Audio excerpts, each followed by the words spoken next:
Have you ever wondered what lurks in the shadows when you're home alone at night? Let's delve into the chilling tale of a man named John, who, after relocating to an unfamiliar town, found himself in the grip of some unexplainable happenings.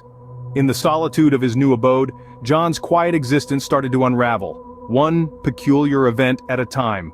The once mundane flickering of lights took on an eerie rhythm, as if trying to communicate in a coded language. Objects, once stationary, began to displace themselves, defying the laws of physics and logic. The silence of his solitude became punctuated by odd, bone-chilling noises that seemed to echo from nowhere and everywhere simultaneously. These strange occurrences, each more baffling than the last, instilled an unsettling feeling in John.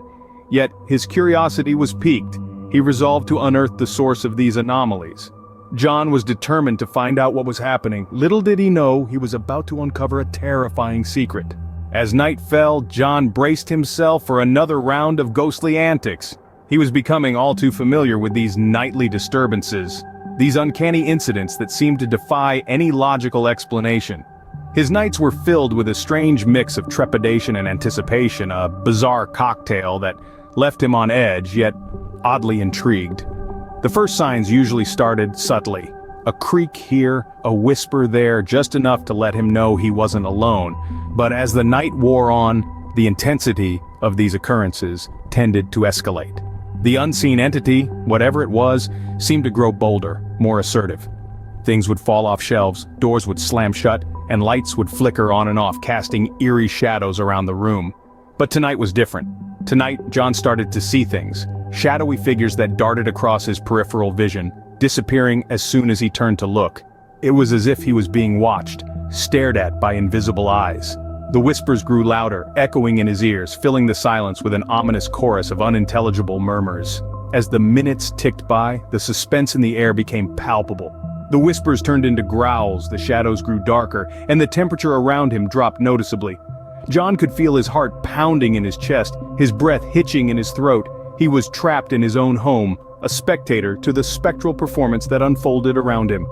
Each passing moment was a testament to his courage, his determination to face the unknown, to confront whatever it was that had chosen his home as its haunting ground. He stood his ground, his eyes darting around, trying to make sense of the chaos. He could feel the energy around him intensify, the atmosphere growing dense with an unspoken threat. Suddenly everything went quiet, too quiet.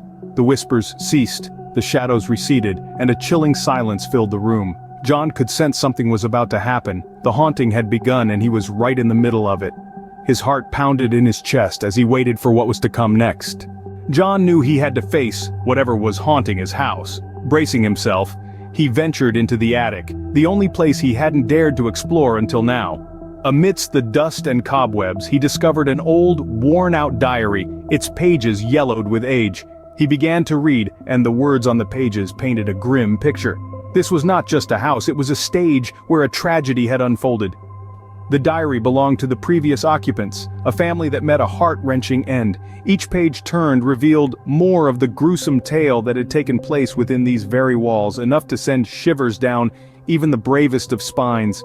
Every creak of the house, every gust of wind, seemed to echo the horrors that the diary was revealing. John felt the weight of the house's dark history pressing down on him, making the air feel thick with dread. As he closed the diary, he heard a child's laughter echoing through the house. John slowly turned around, his heart pounding in his chest. The room was silent, save for the chilling whisper of the wind that seemed to echo through the hollow halls of the house. His breath hitched as he came face to face with the unseen terror that had been haunting him. A child, no more than 10 years old, stood before him. Her eyes, lifeless and cold, bore into his. She was a resident of a time long past, her existence limited to the confines of this forsaken house. Her lips parted, her voice a mere whisper, as she revealed her tale of woe. The story was a terrifying blend of betrayal, despair, and an untimely end that sent shivers down John's spine. Then, just as suddenly as she'd appeared, she vanished. The room plunged into an eerie darkness, the silence deafening. And then everything went black. What happened to John? That's a story for another time.